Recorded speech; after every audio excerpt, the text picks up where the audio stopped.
4일 똑딱이 주식입니다. 자, 오늘은 반도체가 열일을 했던 하루죠. 자, 테슬라가 단기로 이렇게 급등을 했어요. 제가 지난번에 똑딱이 방송에서 바로 이 기준선을 그어드리면서 이 기준선에 올라서면 이 종목은 살아날 수 있다, 이렇게 말씀드렸던 거 기억나시죠? 이 자리에서 주식장인 카페에서도 매수에 들어갔었는데요. 어쨌든 단기적으로 20% 이상 이렇게 급등하는 그런 흐름을 보여줬죠. 그런데 국내 2차 전지, 전기차 관련주들의 흐름은 참 빈약하다, 반등 시도가 이렇게 평가를 할 수 있는데, 오늘 반도체가 반등할 때 2차 전지가 같이 올라줬더라면 코스닥 지수가 좀 더 강하게 올라갔을 텐데, 이런 부분이 상당히 아쉬운 부분이다 라고 말씀드릴 수 있겠죠. 오늘 코스피 지수 훌륭했다, 이렇게 평가를 할 수 있겠습니다. 일단은 무엇보다도 먼저 2780포인트, 제가 강조했던 위치인데 2780포인트를 지켜내면서 6월 20일에 바로 이 전고점이죠, 여기를 돌파하는 흐름을 보여줬다라는 거. 제가 이 6월 20일에 이 전고점은 돌파하는 패턴입니다 라고 이미 말씀을 드렸었죠. 그래서 어쨌든 2780을 지켜내면서 전고점을 돌파했던 이 흐름이기 때문에 오늘 흐름은 훌륭했다, 이렇게 볼 수 있고, 내일의 삼성전자 실적 발표 이후에도 긍정적인 흐름을 이어간다면은 말씀드렸던, 기대했던 3000포인트대 진입으로의 어떤 기대감 계속 유지를 해 나갈 수 있다라고 말씀드릴 수 있겠죠. 자, 삼성전자 실적 발표 이후에 코스피 지수의 긍정적인 흐름이 계속 이어지는지 확인해 나가도록 합니다. 긍정적인 흐름이라는 것은 등락을 주더라도 저점과 고점을 높여나가는 패턴을 의미하는 거예요. 자, 코스닥 지수는 오늘 반등은 했는데 탄력이 다소 아쉬웠다, 이렇게 평가를 할 수 있겠습니다. 코스닥은요, 세 가지 중에 하나가 나타나야 보다 확실한 변화가 되는데, 하나는요, 코스닥의 대다수 종목들이 상승하거나, 자, 또 하나는 특정 주도성 섹터, 예를 들어서 반도체, 2차 전지, 바이오, 이런 특정 주도성 섹터에서 급반등이 전반적으로 나타나거나, 급반등이 말이죠, 거래량 터트리면서. 또 하나는 지수상의 중요 저항을 강하게 돌파하거나, 예를 들어서 제가 실질적으로는 코스닥 지수는 860포인트 여기를 돌파해야만 실질적인 변화의 의미점을 갖게 된다라고 했다면, 이 860을 예를 들어서 강하게 돌파한다, 그러면 이것도 큰 의미가 되는 거예요. 그래서 이와 같은 세 가지 중에 하나가 출현이 되어야만 보다 큰 의미가 있게 된다, 이렇게 보면 되겠죠.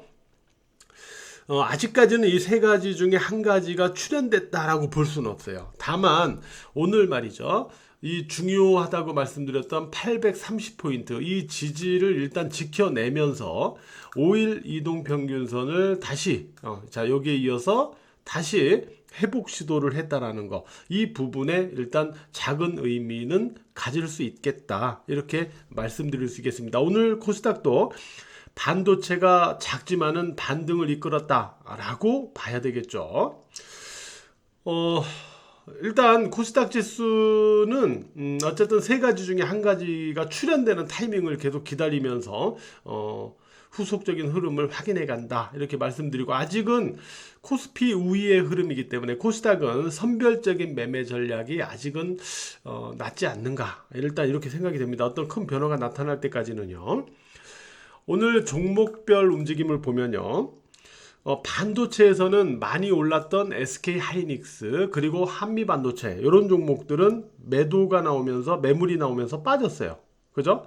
근데 많이 빠졌던 이오테크닉스 그리고 원익 IPS, 가온칩스, 그 다음에 고영, 이런 종목들이 오늘 반등을 했습니다. 대체로 많이 빠진 삼성전자 관련 반도체 종목들이 상승했다, 이렇게 볼 수 있겠죠.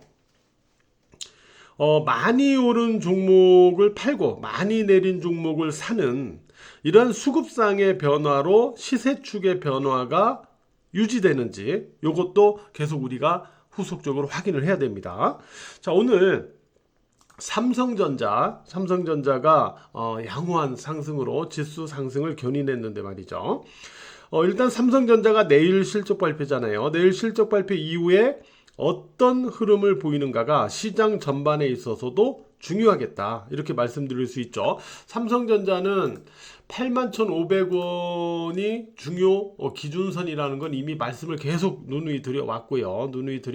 저는 81,500원 위로 올라갈 것으로 본다라고 개인적인 의견까지 말씀을 드렸었죠. 그리고 실제 그러한 기반에서 어제 막판에 VIP 멤버십에서도 이 종목 매수로 들어간 종목입니다. 그리고 오늘 상승해서 수익이 났죠. 어제 삼성전기하고 두 종목만 딱 제시했는데 두 종목이 오늘 다 올라갔죠. 어쨌든 삼성전자 같은 경우는 오늘 이런 부분도 있었어요. 엔비디아의 HBM 퀄 테스트가 통과됐다라는 어디에선가 이 기사가 또 나왔었어요. 그랬다가 사실 무근 하면서 또 윗꼬리가 달리기도 했었죠. 그러나 다시 또 내일의 실적 기대감을 갖고 또 상승하면서 상승이 유지가 됐는데, 여기서 삼성전자는 중요한 부분이 그거예요. 이전에 이제 SK 하이닉스도 그랬고 삼성전자도 그랬고 삼성전기 같은 종목도 그런데 외국인이 사고 기관이 팔고 이런 논리예요. 결국 올라간 거는 외국인이 매수해서 올라간 거예요. 그래서 삼성전자 같은 경우도 외국인 수급이 중요한 겁니다. 기관 수급이 중요하지가 않아요. 그러니까 내일도 실적 발표 이후에 어떻게 볼 것이냐, 결국은 외국인 수급에 달려 있다고 보는 거예요. 내일 실적 발표 이후에 외국인 매수가 유지되면 이건 더 가는 거예요. 자, 실적 발표 이후에 외국인이 좀 파는 것 같다 그러면 일단 좀 눌렸다 가야 돼요. 이런 식으로 외국인 수급 동향이 실적 발표 이후에 어떻게 나오는지 이거를 기준으로 우리가 판단을 해 나가야 됩니다. 내일은요. 삼성전자가 일단 실적 발표 이후에도 긍정적인 흐름을 유지해 나간다. 그러면은 낙폭을 보였던 삼성 관련 반도체 종목들, 중소형 반도체 종목들도 주목을 해 가야 되겠죠. 예, 그렇게 보셔야 되겠고요. 반도체 중에서 이런 PSK 같은 종목은 저점과 고점을 높이면서 상대적으로 우위의 패턴을 계속 유지해 가고 있죠. 그러니까 항상 제가 말씀드리지만 저점과 고점을 높여나가는 종목들이 긍정적이고, 그러한 종목들이 눌림에서 매수해야 수익이 난다, 이렇게 말씀드리고 있는데 PSK도 그 중에 하나의 패턴을 보여주고 있습니다. 자, 방산에서는 한화 에어로스페이스, 이 종목이 가장 무난한 패턴을 현재는 보여주고 있는데, 다만 최근에 방산주는요, 오르면 매물이 나오면서 눌리는 그런 다소 까다로운 등락이나 눌림을 주고 있기 때문에 좀 선별적인 매매가 필요하지 않는가, 지금은 방산이 말이죠, 방산 섹터가 이렇게 좀 생각이 되고요. 정부의 밸류업 정책 구체화, 이런 기대감이 있는, 그러면서 최근에 좀 금융주가 이 부분을 가지고 이 저 PBR 관련 금융주들이 반등을 했는데, 일단 얼마 전에 제가 일단 이 저 PBR 쪽에서는 멤버십 방송에다 이 한국 금융지주를 좀 보자라고 말씀을 드렸었어요. 이 종목을 드렸는데 지금은 좀 올라간 모습인데, 어쨌든 이런 종목들하고 그 다음에 키움증권 있죠. 이런 종목들이 키움증권도 오늘 고점을 높였잖아요. 어쨌든 이 박스에서 등락을 주다가 일단 고점을 높였잖아요. 물론 이렇게 올라간 폭이 있기 때문에 다시 이렇게 눌릴 수도 있어요.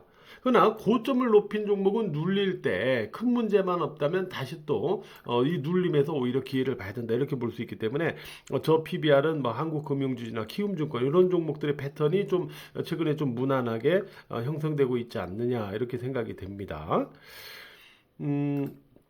이제 본격적인 여름 무더위가 이제 시작이 될 텐데요. 오늘 하루도 매매하시느라고 고생 많았고요.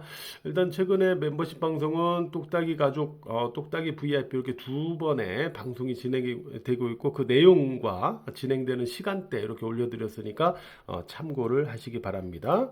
감사합니다.